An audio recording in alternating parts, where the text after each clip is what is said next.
It happened on Christmas Eve. The fire crackled low, the scent of roasted turkey hanging heavy in the air. My parents sat across the long oak table, smiling too widely, their laughter just a little too sharp. And then my grandfather, calm, old-fashioned, still sharp despite the years, set his glass down and turned to me. "Did you like the house I gave you 2 years ago?" he asked. I blinked. "What house?" The room fell silent. Forks paused mid-air. My father's hand trembled. My mother's eyes darted to him, then away. I looked at my grandfather. I never received any house. And that's when I saw it. The slight shake in my father's throat. The kind that comes when a lie starts to burn its way out. Grandfather leaned back slowly. "Interesting," he said, voice calm, almost amused. Then he turned his gaze toward them. "So where is the house, then?" Their faces went pale. That was the moment everything broke. I used to think my parents were good people, honest, even if flawed. They'd built a modest life, or so I believed. My father, the stern provider.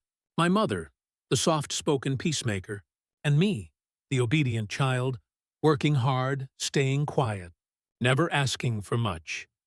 When grandfather told me years ago that he wanted to gift me something special before his health declined, I thought he meant advice, not a house. He said he'd taken care of it through my parents. I thanked him, never questioned. I should have. The clues started surfacing months before that dinner. A misplaced document in my father's study, a property registration with my name crossed out and his written in, a sudden renovation project my parents claimed they were financing through savings, a bank statement half shredded in the bin showing a large transfer from my grandfather's lawyer to my father's account. I remember the night I put it all together, sitting in my apartment, lights dimmed, my hands trembling around a mug of cold coffee. Betrayal doesn't always scream. Sometimes it whispers in receipts and signatures. That night, something in me shifted. I stopped being the quiet child. Emotionally, I wanted to confront them right away, demand answers, cry. But I didn't. They had lied for 2 years, built comfort off deceit. They didn't deserve my anger. They deserved justice. So I planned. I started with my grandfather. I visited him weekly under the guise of catching up. We talked about everything, the weather, his health, old memories, and then one afternoon, I brought up the house calmly. He went still. He confirmed what I already knew. He'd transferred ownership to me through my parents 2 years ago. I showed him the documents, the forged signatures, the bank trail. For a long moment he said nothing. Then quietly, he said, "Leave this to me." But I didn't. I dug deeper, quietly contacted his lawyer, verified every paper. I learned that my father had sold the property last year under his name and used the money to buy their dream home in the suburbs, the same home I had helped paint last summer. The irony burned, so I arranged the setting. Christmas Eve. The entire family together. Grandfather's favorite night of the year. I knew he wouldn't miss it, and neither would they. When he asked that question, "Did you like the house I gave you?" It wasn't casual. It was surgical, he knew. My father's jaw clenched.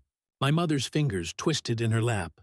Grandfather sat in silence, watching them drown in their own guilt. Then slowly he turned to his lawyer, who had joined us that evening as a family friend. "Would you read the document, please?" The lawyer opened a file and began. The sale records, the forged transfers, the fake witness signatures, my parents' names printed clear as daylight. My mother whispered, "Dad, please." But grandfather didn't look at her. "You stole from your own child," he said, voice trembling, not from age, but fury. "And you used my gift to fund your comfort." I'd never seen him angry before. It wasn't shouting. It was silence sharpened to a blade. He ended it with one sentence. "As of this morning, both your properties have been seized. You'll return what you took, every penny." My father looked at me then, eyes hollow. "You did this?" I didn't answer. I just held his gaze, steady, calm, By the time dessert was served, the lawyer had left. Grandfather went upstairs to rest. My parents sat in silence, staring at their empty plates. I stood by the window, watching snow fall across the quiet street. It wasn't joy I felt. It was peace, cold, clean, deserved. They'd built their comfort on my silence. I'd built my revenge on their arrogance. When they forged my name, they thought I'd never notice, never fight back. They were wrong, because that night I didn't just reclaim a house. I reclaimed my power, and as the clock struck midnight, I looked at them one last time and said softly, "Merry Christmas."